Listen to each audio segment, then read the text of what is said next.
Good morning. Good morning. This is the day that the Lord has made, and I will rejoice and be glad in it. It's a windy day today, and I'm going to try and see if I could get my voice to be heard this morning without all that wind. But to God be the glory for everything. All that wind. Praise the Lord. Very windy. I'm literally struggling to even stand where I'm standing, but giving God thanks today. Wonderful day, beautiful day. There's just always so much to give God thanks for. But today I would just like to encourage messengers of God. Regardless of what your ordinary profession is, because the Lord can use just about anybody that He chooses. The Lord uses whom He chooses. But let me start with, prophets, prophetic people, just messengers of God, because right now we're living in perilous times. And good morning, Lovemore, Jezza, all the way from South Africa. Thanks for joining us this morning in the beautiful British Virgin Islands. Yes, and I'm saying now, there are times that the Lord uses different people in various capacity to bring forth His message to the earth, and it's nothing new. It's nothing new.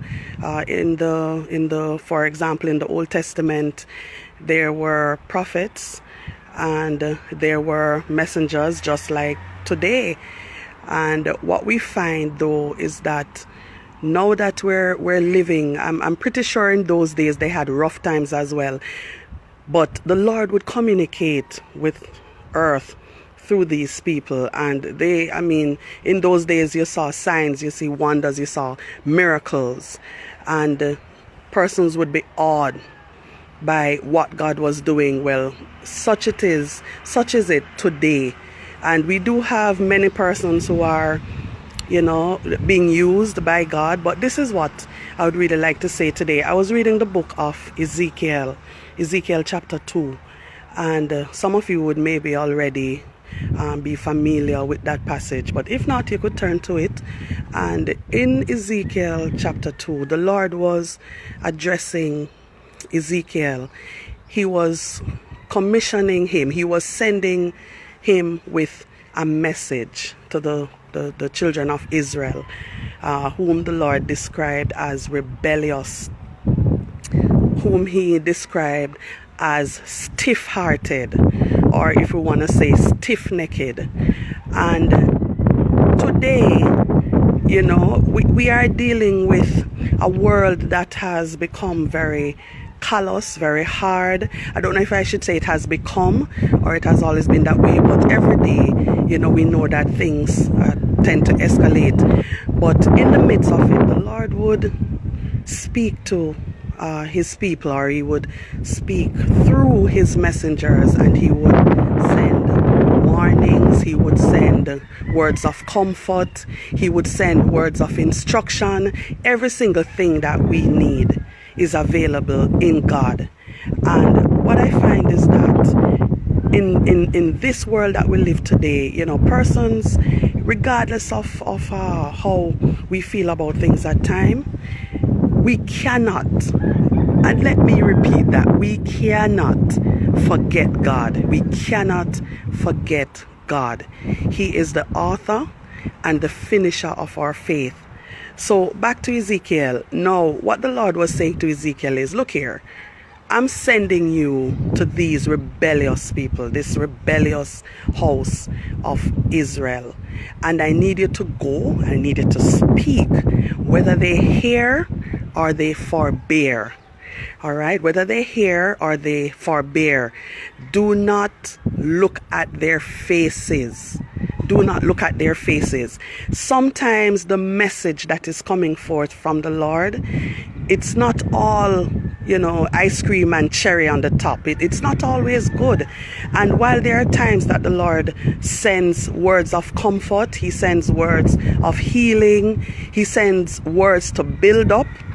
Because remember now, He's God, He's sovereign, He loves us, and He wants to take very good care of us. And of course, He causes the rain to fall on the just and on the unjust, right? But that's the kind of God that we serve. He is a good God.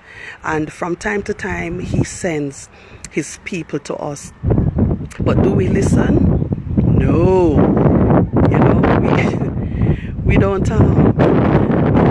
The wind is in this phone, but I really hope that you're hearing me. Are you still there, Jeza? Are you there? If you're there, just send a message so I know that you can hear. But the long and short is, sometimes when the Lord speaks through His messengers, we don't listen. And as a result of not listening, morning, Uncle Danny, morning. As a result of not listening, we face consequences, dire consequences. And today I would just like to say to the messengers of God, in whatever capacity that the Lord uses you from time to time to speak to His people, speak to the nations, to, just go ahead, obey God. You know His voice. Obey Him, obey God.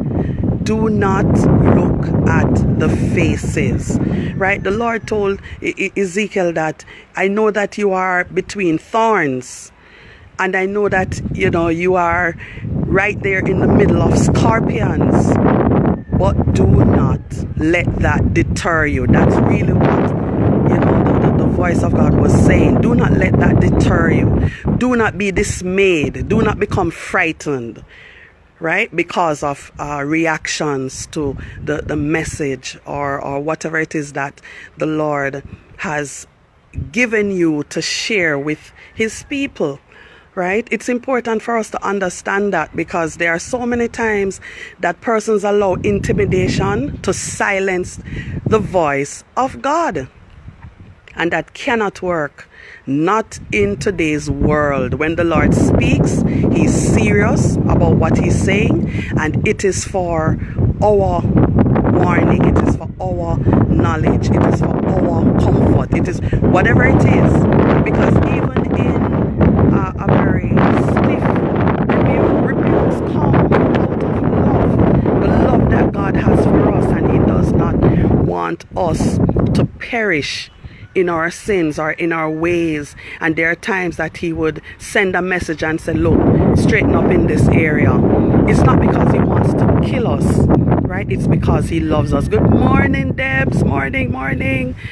And today I just want to encourage somebody who has been struggling with obeying the voice of God, because you know His voice, but you don't want to say what He's saying because you're afraid they're going to mock you, they're going to ridicule you. That's nothing new.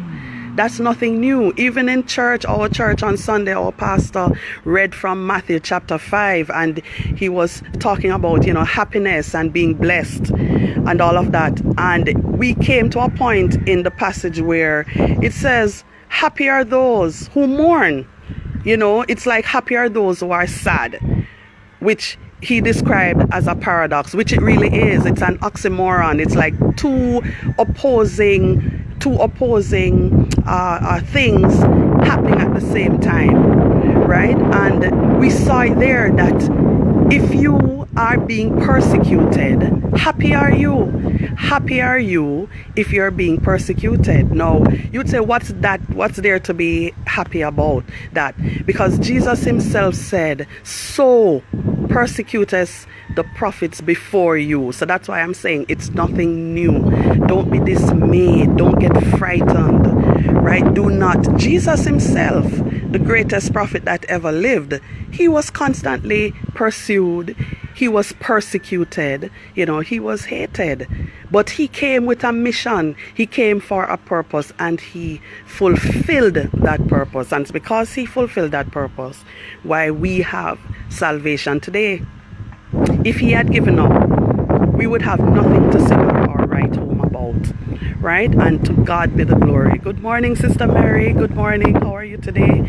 You know, so I just stopped from my morning walk this morning just to encourage the messengers of God, the prophets and the prophetic people, right? To follow the voice of God. Do not allow anyone or anything to intimidate you. I mean, I'm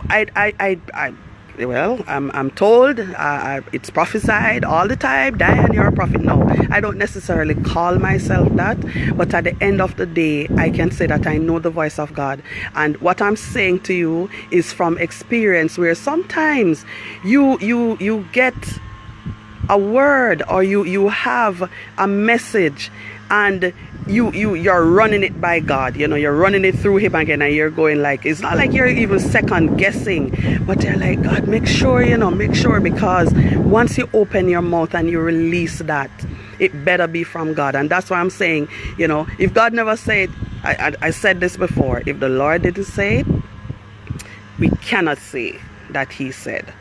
All right, but we must get to that point that once he releases you to release that word, do not be afraid. That's what I'm talking about this morning. That encounter in Ezekiel chapter 2, where he was being sent and he said, go. The Lord said, go, whether they hear or they forbear. All right, let me bring that home now to where we are, where I am in the British Virgin Islands. We went through a devastating event last year, where everybody knows about that now, and I'm not gonna stop testifying or giving God thanks for his goodness even in that.